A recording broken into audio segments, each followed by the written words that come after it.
سفر کے مہینے کو لے کے بڑی بدشگونی بعض لوگوں کے اندر پائی جاتی ہے کہ جی یہ مہینہ بڑا منحوس ہوتا ہے، اس مہینے کے اندر بعض لوگ سمجھتے ہیں خیر نہیں ہے، اس مہینے کے اندر نحوست ہے، اس مہینے کے اندر کوئی کام کاج شروع نہ کیا جائے،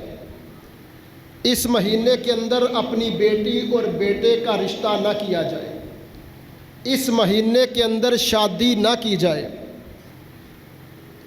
اور صرف سفر کے مہینے کے حوالے سے ہی نہیں بلکہ یہ بدشگونی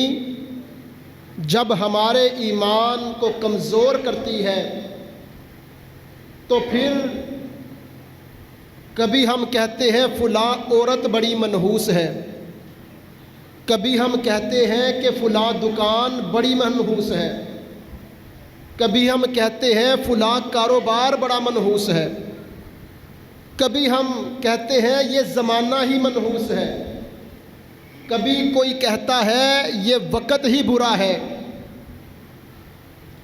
حالانکہ اللہ سبحانہ و تعالی نے کسی چیز کو منحوس نہیں بنایا،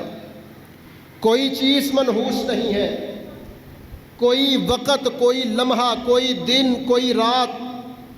کوئی دن، کوئی ہفتہ، کوئی مہینہ اس کے اندر نحوست نہیں ہے، بلکہ اللہ سبحانہ و تعالی نے تو ہر لمحے میرے اور آپ کے لیے خیر رکھی ہے،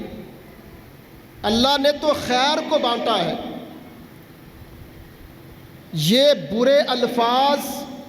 یہ بدشگونیاں، یہ شیطانی الفاظ ہیں اور شیطان کی طرف سے آئے ہیں، اور یہ آج کی بات نہیں، یہ دور قدیم سے،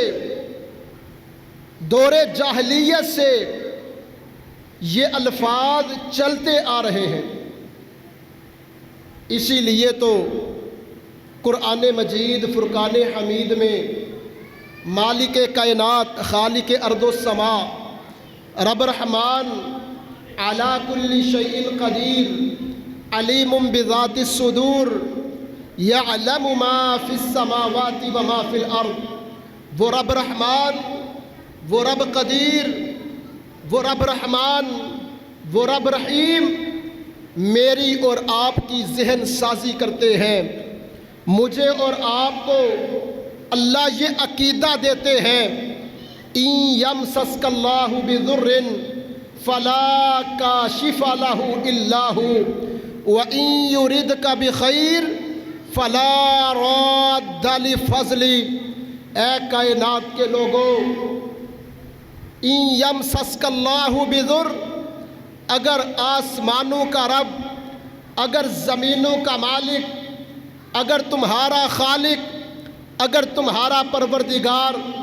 ان یمسسک اللہ بضر تمہیں کوئی غم دینا چاہے، تمہیں کوئی پریشانی پہنچا دے، تمہیں کوئی دکھ دے دے، تمہیں کوئی مصیبت دے دے، اللہ نے بیٹا دیا ہے، اللہ بیٹا دے کے بیٹا چھین بھی سکتے ہیں، اللہ نے کاروبار دیا ہے، اللہ کاروبار دے کے آزما سکتے ہیں، اللہ چھین بھی سکتے ہیں۔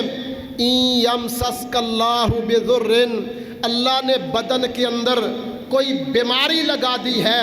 کوئی بھی غم، کوئی بھی دکھ، کوئی بھی درد، کوئی بھی نقصان جو آسمانوں کے رب نے دیا ہے، فلا کاشف لہ الا ھو، اللہ کے سوا اس کو کوئی دور نہیں کر سکتا۔